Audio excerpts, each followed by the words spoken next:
Hi everyone, my name is Gabrielle and I would like to introduce our group members. We have Bruce, Caitlin, and Jonathan. The at-risk population that we chose was women with substance abuse. We chose this because during our practicum, we were able to see firsthand how addiction affects women. Not only their health, but there's a lot of social issues that they face with an addiction or substance problem. Social problems that women with addiction face, one is public perception. Women feel ashamed when entering addiction programs.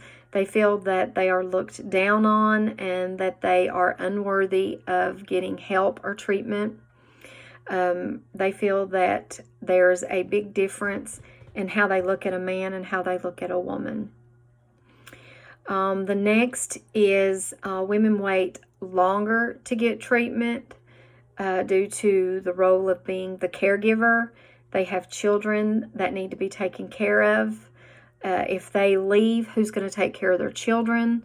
They worry about custody issues. If they leave them with a family member, will that family member maybe turn them in? Will the family member decide that they don't want to keep them and try to give them to someone else?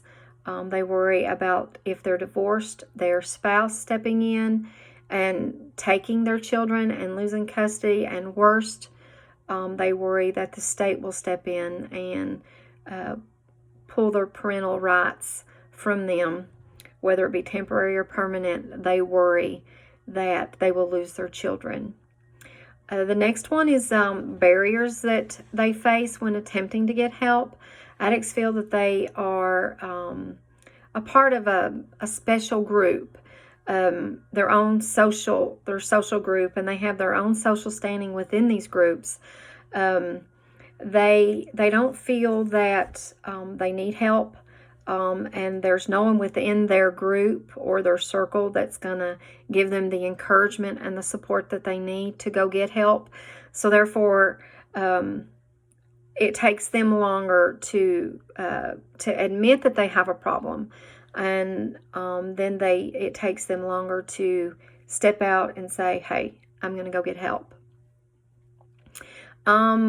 Next, we have the gaps that we aren't really sure about when it comes to women in addiction.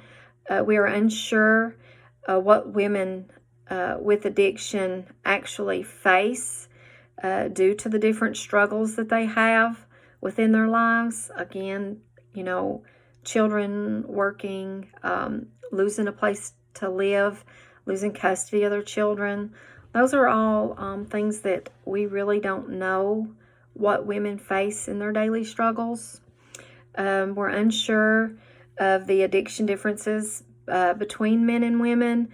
During our research, we found that scientific statistics say that women progress faster in their addiction, such as like maybe alcohol.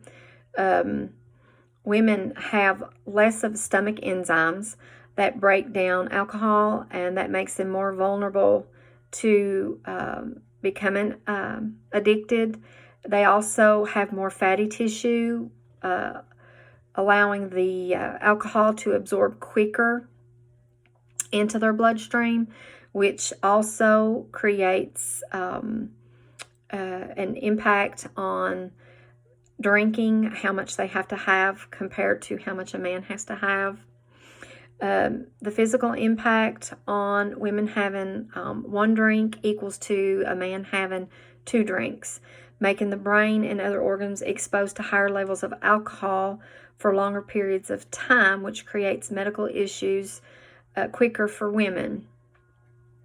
Another gap women face is in this population is the stigma of how the world will perceive a mother that is an addict, leaving her to feel very hesitant about getting help because they may lose their children if there is no one that could be there to care for them. Again, women, a barrier for women, a big barrier we found out is women who have children. They don't know which way to turn. Also, the results for intervention for women of addiction. During our research, we also discovered that the two types of intervention are medical and mental, depending on the substance being used and the medical diagnosis that will determine what type of intervention that they will need. Most of the time, not only will an addict need medical help, but mental assistance will be needed to assist them with their recovery. The results from the intervention varies depending on factors that directly or indirectly may affect the addict. Some factors can be related to connection with counselors, group sessions, support systems, personal backgrounds, maybe abuse or psychological disorders. There's many things that can cause an addict problems in their recovery. Statistics have shown that when it comes to a drug relapse, between 50 and 90% of women relapse within the first 90 days. When it's alcohol addiction, it says that 45 to 50% of women may return to drinking back to the amount they recovered from within a year. Ultimately, we came to the conclusion that as a group, we were able to build our knowledge on what is unique to women with substance abuse issues. Thank you.